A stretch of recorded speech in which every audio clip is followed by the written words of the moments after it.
আজকে আমি রান্না করব ভিন্ন স্বাদের কাঠুয়া ডাঁটা। কাঠুয়া ডাঁটা কিন্তু আসলে খেতে অনেক সুন্দর। যারা খাননি তারা বুঝতে পারবেন না, কিন্তু যারা খেয়েছেন তারা আজীবন খাবেন। এরকম একটা সবজি হচ্ছে কাঠুয়া ডাঁটা। কাঠুয়া ডাঁটাতে রয়েছে প্রচুর ফাইবার। এই ফাইবার শরীরের জন্য অনেক বেশি উপকারী। তো হ্যালো এভরিওয়ান, আসসালামু আলাইকুম। আমি চলে আসলাম আজকে কাঠফোড়াটা রান্নার রেসিপি নিয়ে, এবং আমি যেভাবে রান্না করব এই রান্নাটা কিন্তু অবভিয়াসলি স্বাদ হবে। আপনারা রান্নাটা দেখতে থাকুন, স্ক্রিপ্ট করবেন না ভিডিওটি।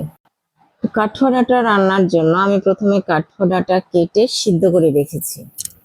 তারপরে আমি কড়াইতে দিয়ে দিলাম সরষার তেল, এবং তেল গরম হয়ে গেলে দিলাম 2টা শুকনা মরিচ। শুকনা মরিচ দিলে কিন্তু ফ্লেভার একটু ভালো আসে। তারপরে আমি দিয়ে দিলাম কুচি কুচি করে কেটে রাখা পেঁয়াজ, এবং ছেঁচে রাখা রসুন কুচি। এগুলো দিয়ে দেওয়ার পরে নাড়তে থাকলাম, অনবরত নাড়তে থাকলাম যতক্ষণ পর্যন্ত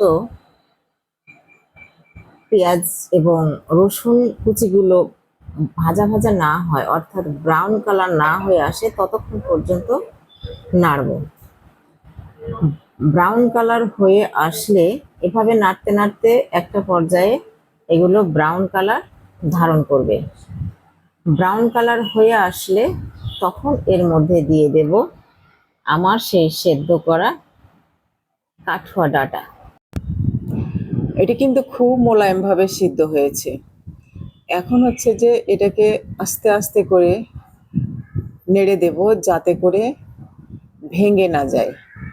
ভেঙে গেলে কিন্তু মজা হারিয়ে যাবে। তো মশলাটা এখানে দিয়ে দিলাম এক্সট্রা স্বাদে ম্যাজিক মশলা। এই ম্যাজিক মশলাটাই এর ফ্লেভারটাকে বহুগুণ বাড়িয়ে দেবে।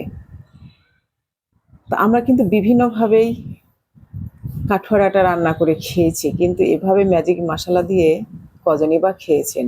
হয়তো অনেকেই খেয়েছেন, কিন্তু আজকে আপনারা রান্না করে খাবেন, দেখবেন যে ম্যাজিক মশলা অন্যরকম একটা ফ্লেভার এনে দেয় এই রান্নায়। এবং মুখে যদি রুচি কম থাকে তাহলে কিন্তু রুচি বাড়াবে, আপনি ভালো মতো খেতে পারবেন।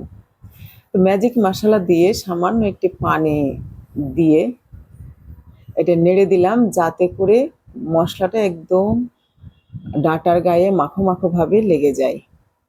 মাখো মাখো ভাবে লেগে গেলে কিন্তু এটা আরো বেশি স্বাদ নিয়ে আসবে।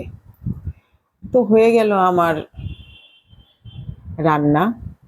আশা করছি আপনাদের রান্নাটা ভালো লেগেছে। আমার ভিডিওগুলো যদি আপনাদের ভালো লাগে তাহলে অবশ্যই লাইক, কমেন্ট, শেয়ার করে পাশে থাকবেন। আর যদি ভালো না লাগে তাহলে ইগনোর করবেন। ধন্যবাদ সবাইকে।